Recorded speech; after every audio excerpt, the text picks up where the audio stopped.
대한민국 법원이 네. 변호사협회장 뒷조사했다. 네. 야, 이거 정말 참. 이건 진짜 막장이에요. 예. 이제 하창호 전 변협회장이 네. 이제 검찰에서 이제 나와서 한번 그 참고인 조사를 한번 받으라고 네. 얘기할 때 이런 거 괜히 뭐 조사받고 할 때 또 혹시 또 뭐 변협에도 안 좋은 영향 끼칠까 뭐 이런 생각 들어서 저는 안 하겠습니다라고 했어요. 그랬더니 검찰에서 이 파일이 나와서 한번 보시죠.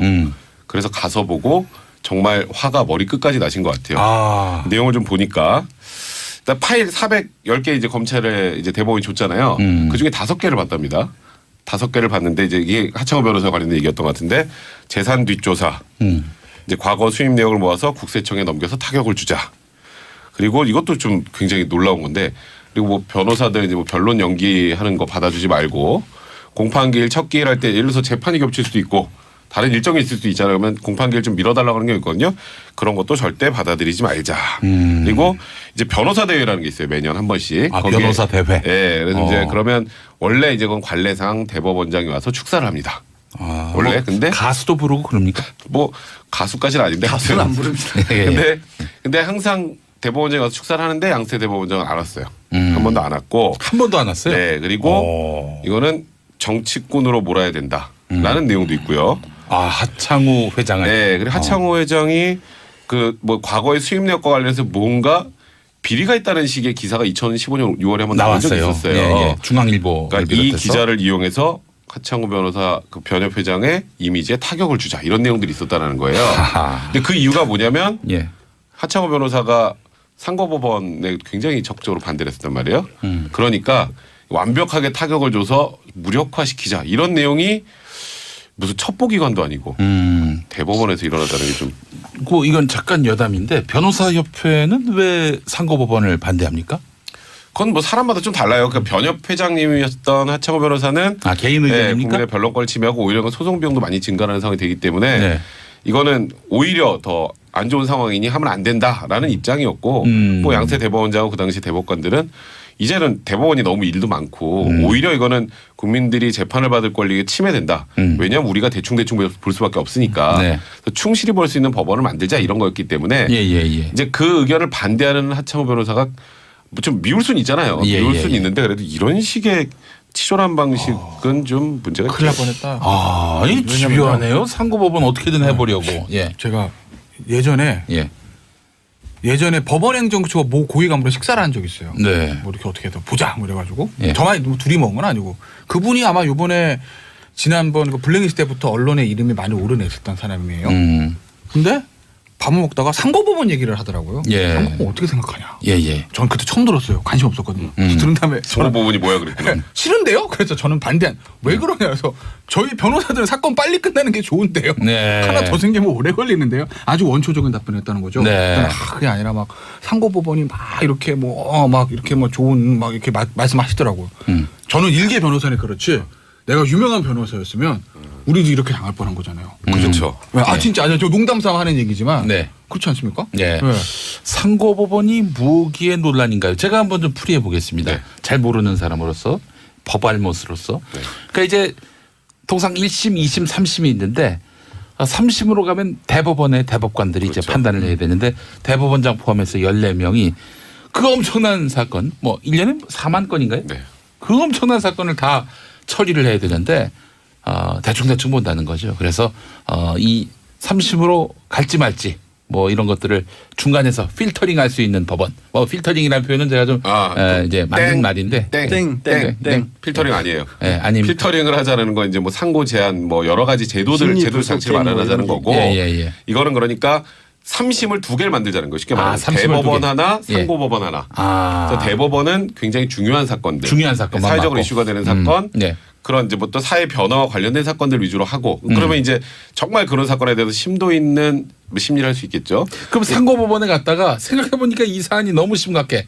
그럼 3심 대법원으로도 갈 수 있습니까? 그거는 이제 만약에 그 제도를 만든다면 뭐 조정할 수 있는 걸 만들 수 있겠지만 일반 민형사 사건 이제 국민들이 대부분 하는 사건들 그 사건이 대법원 가면 대부분 내가 왜 졌는지도 모르고 끝나요. 이제 그러니까 요걸 좀 심도 있게 논의하자. 이건 그러니까 취지는 좋아요. 제도적 취지는. 근데 이제 이게 다른 의도가 있었던 게 아니냐라는 의심을 하는 거죠. 그러면 이제 3심이 아니라 3-1심 3-20 그러니까 이렇게 생기는 똑같은 거네요. 3-A, 3-B 뭐 이런 식으로 평행 구조인 거죠. 근데 네. 저는 뭐 기본적으로 저도 반대했던 게 그런다고 뭐가 달라질까라는 회의적인 시각도 있고 변협에서는 이런 시각도 있었어요. 결국 그게 대법원 조직을 확장시키는 역할밖에 못할 것이다. 국민의 뭐 권리 보장을 위한 것이 아니라 실제로는 일자리 창출 자원에서 하는 것이고 이게 계속해서 기수 때문에 이게 쌓여가니까 인사적체가 있으니까 그것도 풀어야 된다는 그런 생각도 있었고 한편으로는 또 아니 이렇게 뭐 지금 국민 권리 어쩌고 저쩌고 하는데 사실은 그걸 만드는 바람에 일만 더 복잡해지는 게 아니냐. 또 헌법에 명백하게 3심제를 우리는 취하고 있기 때문에 어정쩡해진다 이런 논리도 있었어요. 이게 이런 거예요. 그러니까 이거 상고법원뿐만 아니라 국가가 하는 모든 제도가 그렇잖아요. 네.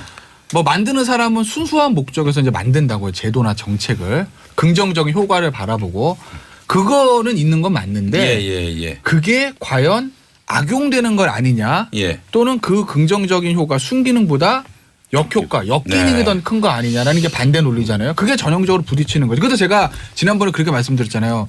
국민들 차원에서는 잘 운영되면 좋은 건 맞다. 저는 그렇게 봐요. 근데 변호사 김태현 입장에서 저도 이제 그때 제가 그 식사할 때 저는 싫은데요라고 말씀드렸던 거 아니겠어요? 그러니까 변호사 입장에서도 저는 좀 오히려 불편할 수도 있고 반대를 하는 거죠. 하지만 국민 입장에서는 좀 긍정적인 측면이 있어요. 뭐 하여간 뭐 근데 그러니까 이렇게 지금 저희도 3명 정도가 있는데 이 의견이 3명이서도 의견이 다르잖아요. 그러니까 이런 얘기는 당연히 할 수 있는 건데 그 목소리 내는 걸 막기 위해서 조금 전에 아까 백 변호사 얘기한 것처럼 변론기를 연기를 안 해준다. 이게 뭐 어떤 거냐면요. 진짜 그냥 약속 2개가 겹치는 거거든요. 근데 중요한 건 변호사 약속이 2개가 겹치는 게 아니라 재판을 변호사에게 의뢰한 의뢰인들 입장에서는 황당해지는 겁니다. 아니 왜 이 변호사는 그 재판 날짜 조절을 하나를 못하냐. 이거는 안 들어주는 게 아니라 법원에서는 그냥 당연히 재판부에서 제일 먼저 재판 시작할 때 하는 것 중에 하나가요. 뭐 한 달, 2달 이렇게 달력 펴놓고 서로 날짜 맞추는 거예요. 그거는 변호사 일정을 봐주는 게 아니라 국민들의 권리거든요. 한마디로 말해서 변호사를 매기는 거네요. 뭘 매기는 거죠, 진짜. 알겠습니다. 그런데 양승태 대법원장은 도대체 이분이 상고법원을 왜 이렇게 관철하기 위해서 온갖 무리수를 썼는지. 그러니까 그게 그거는 거죠. 그러니까 순기능만 얘기하면 상고법원이 정말 어쨌든 국민의 충실한 상고심 심리를 위해서 좋으니까 정말 그런 거다라는 게 아주 좋은 의미로 해석을 하는 거고 그러니까 상고법원을 순기능을 강조하는 거예요. 반대하는 거는 뭐냐면 야 역시 니들 자리 만들라는 거 아니야? 결국 상고법원 누가 임명해? 헌법사 대통령 임명하는 건 다 대법관뿐이니까 헌법 안 고치면 결국 대법원장 당신 임명해야 되는 거 아니야. 그럼 당신이 관할할 수 있는 당신 고위법관들 일자리 만들려는 거 아니야라는 이제 비판적인 의견으로 보는 사람들 시각에서는 그것 때문에 하려는 거 아니냐라고 또 볼 수도 있는 거죠. 그래서 아까 제가 막 순기능과 역기능이 첨예하게 충돌되는 지점이라고 말씀드렸어요. 근데 너무 추진하는 방식 자체가 너무 치졸하고 사실 너무 무릇을 많이 줍니다. 아니 너무 이게 처음에 알려지고 변호사 이거를 그러니까 헛웃음 나온다고 해야 되잖아요. 이게 정말로 심각한 어떤 방법 차라리 진짜 농담이 아니라요. 어디 정보기관이나 아니면 어디 뭐 좀 권력기관 내지는 뭐 이렇게 차라리 어디 뭐 심부름센터를 동원해서 그 변호사를 뒤에서 뭐 테러를 하는 게 낫지. 이게 무슨 기일 변경권을 안 주고 수입 내역을 조사를 해서 수입 내역은요. 그 어느 정도 지위에 있는 변호사들 조금 수임이 많거나 하면 국세청이 정례적으로 조사를 합니다. 혹시 빠진 부분이 있나. 그런 것들까지 꺼내고 제일 황당한 게 뭐 기자를 동원해서 언론에 흘려서 이 사람에 대한 이미지를 안 좋게 한다. 그리고 실제로 그 기사가 났었고 근데 그 기자는 본인은 아니라고 해요. 이거 대법원에서 지금 뭔가 자료를 받은 게 아니다. 무슨 일간지인지까지도 신문에 났는데 하여튼 지금 이런 정황들이 양승태 대법원장의 지시로 이루어졌다는 게 입증이 되면 명백한 직권남용이 될 수 있죠. 그런데 이제 저번에 양승태 대법원장이 기자회견 했잖아요. 내가 대법원장 할 때 무언가 하여튼 좋지 않은 일이 있었던 것은 유감스럽지만 나는 아무 잘못 없다는 취지이기 때문에 과연 이 연결고리를 입증할 수 있느냐가 문제가 될 것 같네요. 이게 이런 거죠. 진영을 가리지 않는 거예요. 그러니까 굳이 얘기하면 하창우 전 회장이죠. 전 변협회장의 뭐 성향을 굳이 얘기하자면 진보 성향은 아니에요. 그죠? 그러니까 명백하게 보수다르게 하기는 그렇지만 민변 출신도 아니고 진보 경향도 아닙니다. 변협이 사실은 보수적인 단체죠. 기본적으로 변호사들 기본적으로 보수적인 변호사들 수가 많으니까 요새 뭐 이제 젊은 변호사 많이 늘어나겠지만 근데 예를 들면 이런 건 있어요. 그러니까 대법원 입장에서 보면 2단은 2단이에요. 그들 기준으로. 왜냐하면 이제까지 변협회장들이 다 이제 전관 출신들이 했는데 하창호 변호사는 전관 출신이 아니기 때문에 변호사 출신이니까 그러니까 순수 변호사 출신이기 때문에 예. 정통 법관들 법원의 시각으로 보면 2단적인 그러니까 2단에는 좀 이종 뭐라고 우리랑 이질적인 얘기가 잘 안 거죠. 될 수 예. 있는 주류가 아닌 주류가 아닌 거 비주류인 거죠. 예. 그런데 굳이 정치 상황을 말하면 양승태 대법원장 완전 반대쪽에 있는 아주 진보적인 사람은 아니거든요. 그럼에도 불구하고 이런 행동까지 했다는 거 뭐냐면 이거 PR에 가리지 않는 거죠. 네. 보수 뭐 친구 내 학교 후배 뭐 이런 거 없어요.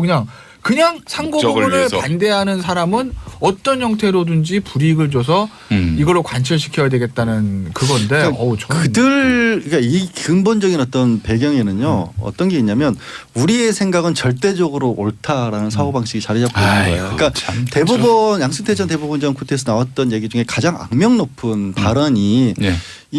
제발 후배 판사들이 선배 판사들을 힘들게 하지 않았으면 좋겠다. 무슨 얘기냐면 대법원에서 내려놓은 판결의 취지에 어긋나는 어떤 취지의 판결들을 좀 만들지 마라. 이거는 이 일을 하지 말라는 거거든요. 그리고 이 얘기는 그냥 대법원에 3번 이렇게 룰을 딱 잡아놓으면 이게 법 위에 법인 거예요. 그럼 변호사도 필요 없고 각급 법원 판사들도 필요 없어요. 대법원에 하나 딱 그다음에 AI만 딱 하나 만들어 놔가지고 자 대법원에서 이렇게 입력했으니까 비슷한 사건에 이렇게 결론 내립니다 하면 일자리 다 잃네. 그러니까 예를 들어서 뭐 양식 병역 거부 같은 거 대법원에서 옛날 계속 유죄였잖아요. 대학심에서 이제 변화가 좀 있어요. 예. 무죄 판결이 많이 나왔단 말이에요. 그러다가 결국 이번에 헌재에서 유의미한 변화를 끌어낸 거예요. 그러니까 세상을 변화시키는 건 기존의 판례대로 몇십 년 몇백 년 계속 가면은 그 뭐 진짜 양 변호사 말대로 저희 필요 없어요. 예. 그런데 이 사회가 변화하기 위해서는 변화한 사회에 맞춰서 하급심에서 다른 판단을 해서 대법원을 올려보내고 대법원이 또 지금 시대에는 이게 맞는지 없는지에 대해서 또다시 심사하고 판단하고 그런 과정들이 있어야 되는데 네. 양세 대법원장 시절의 대법원은 그걸 하지 못했던 거예요. 근데 저는 이게 직권남용이 될지 정말 의아해요. 왜냐하면 직권인지. 너무 쫓아내서 이거를 권력을 남용했다고 볼 수 있을지 이게 굉장히 상대방을 힘들게 만든 건 맞는데 날짜를 안 바꿔서 약속이 2개가 겹치는데 날짜를 안 바꿔서 이도저도 못하게 만드는 거 아니에요. 그리고 이게 과연 권력이라고 부를 수 있는 건지 직권남용 맞죠. 그게 참 아니 당한 건 맞는데 이게 너무 억울하지만 한편으로 그렇다고 당했다고 말하기도 되게 치졸해요. 자, 그래서 양승태 전 대법원장 강제 수사가 필요하다 이런 목소리가 많은데 어떻게 보세요? 그 부분은? 글쎄 이게 아마 전 대법원장이기 때문에 좀 부담스럽게 할 거예요. 아니 왜 그러니까 부담스럽습니까? 도대체 난 이해를 할 수 없어요. 아까 예를 들면 이정열 변호사가 얘기했다던 양승태 대법원 집에 가면 CD 있을 건데라는 그 얘기를 검찰이 모르고 가요. 검찰도 알 거예요. 그 정도는. 그렇지 않겠어요? 방송에서 해놓고 양승태 대법원장이 파기하면 어떡합니까?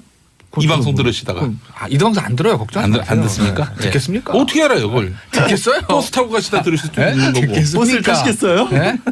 어쨌든 청취율 높습니다. 또 생각해보니까 저희 방송이. 그러니까 이게 뭐 그런 부분들이 있겠죠. 전직 대법원장이고 사실 삼부의원입니다. 그렇잖아요. 그러니까 좀 검찰에서는 좀 부담스럽긴 할 거예요. 아마 그래서 좀 주저주저하는 거 아닌가 싶어요. 그러니까 인식 구속 이제 사실 근데 압수수색보다 더 중요한 건 인식 구속인데. 인식 구속. 이제 구속.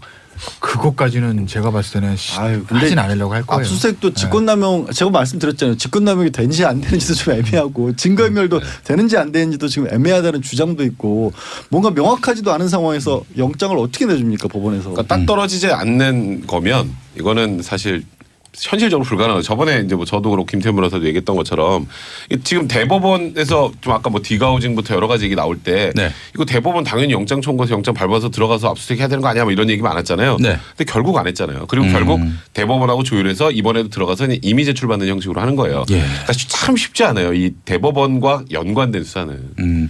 아니 디가우징된 PC를 가져다가 뭐 하겠다는 거예요. 뭐 뒤집으면 뭐 나옵니까? 근데 뭐 이런 거죠. 그러니까 검찰가 예전에 뭐 양재 변호사 잘 아시겠지만 기자할 때 보면 기자들 뭐 그런다잖아요. 뭐 파쇄된 거 있으면 쓰레기통 뒤져서라도 맞춰가지고 하나하나 조각을 맞춰서 해나간다는 얘기를 하지 않습니까?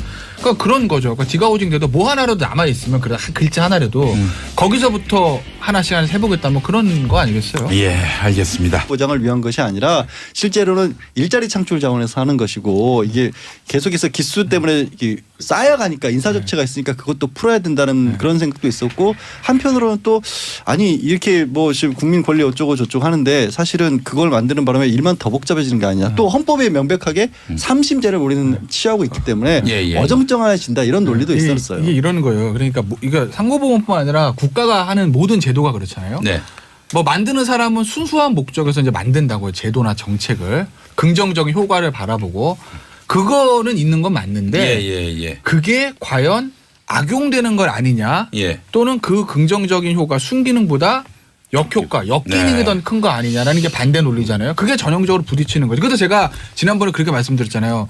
국민들 차원에서는 잘 운영되면 좋은 건 맞다. 저는 그렇게 봐요. 근데 변호사 김태현 입장에서 저도 이제 그때 제가 그 식사할 때 저는 싫은데요라고 말씀드렸던 거 아니겠어요? 그러니까 변호사 입장에서도 저는 좀 오히려 불편할 수도 있고 반대를 하는 거죠. 하지만 국민 입장에서는 좀 긍정적인 측면이 있어요. 뭐 하여간 뭐 저는 근데 그러니까 이렇게 지금 저희도 3명 정도가 있는데 이 의견이 3명이서도 의견이 다르잖아요. 그러니까 이런 얘기는 당연히 할 수 있는 건데 그 목소리 내는 걸 막기 위해서 조금 전에 아까 백 변호사가 얘기한 것처럼 변론기를 연기. 큰일 날 뻔했다. 아, 이 집요하네요. 상고법원 어떻게든 해보려고. 제가 예전에 법원행정처가 모 고위 간부랑 식사를 한 적이 있어요. 뭐 이렇게 어떻게 해서 보자 뭐 이래가지고 저만 뭐 둘이 먹은 건 아니고 그분이 아마 요번에 지난번 그 블랙리스트 때부터 언론에 이름이 많이 오르냈었던 사람이에요. 근데 밥을 먹다가 상고법원 얘기를 하더라고요. 상고법원 어떻게 생각하냐. 전 그때 처음 들었어요. 관심 없었거든요. 들은 다음에 상고법원이 뭐야 그랬구나. 싫은데요? 그래서 저는 반대한 왜 그러냐 해서 저희 변호사들은 사건 빨리 끝나는 게 좋은데요. 하나 더 생기면 오래 걸리는데요. 아주 원초적인 답변을 했다는 거죠. 그게 아니라 막 상고법원이 막 이렇게 막 이렇게 뭐 좋은 막 이렇게 말씀하시더라고요. 저는 일개 변호사는 그렇지. 내가 유명한 변호사였으면 우리도 이렇게 당할 뻔한 거잖아요. 그렇죠. 진짜 아니요. 저 농담삼아 하는 얘기지만 그렇지 않습니까? 상고법원이 무기의 논란인가요? 제가 한번 좀 풀이해 보겠습니다. 잘 모르는 사람으로서 법알못으로서.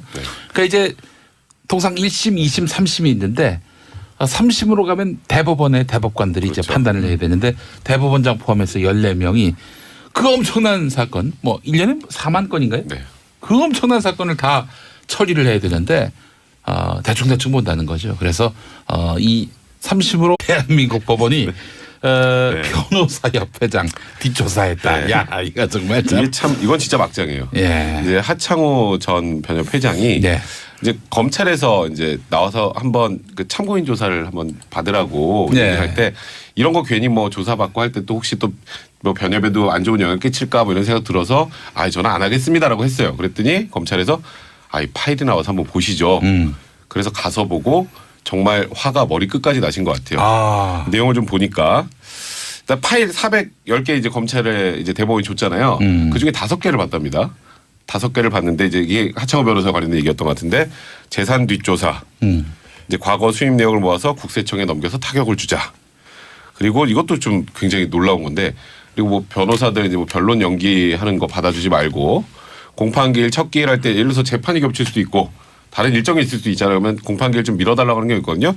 그런 것도 절대 받아들이지 말자. 그리고 이제 변호사 대회라는 게 있어요. 매년 한 번씩. 변호사 대회. 그래서 이제 그러면 원래 이제 그건 관례상 대법원장이 와서 축사를 합니다. 원래 뭐 근데 가수도 부르고 그럽니까? 뭐 가수까지는 아닌데 가수는 안 부릅니다.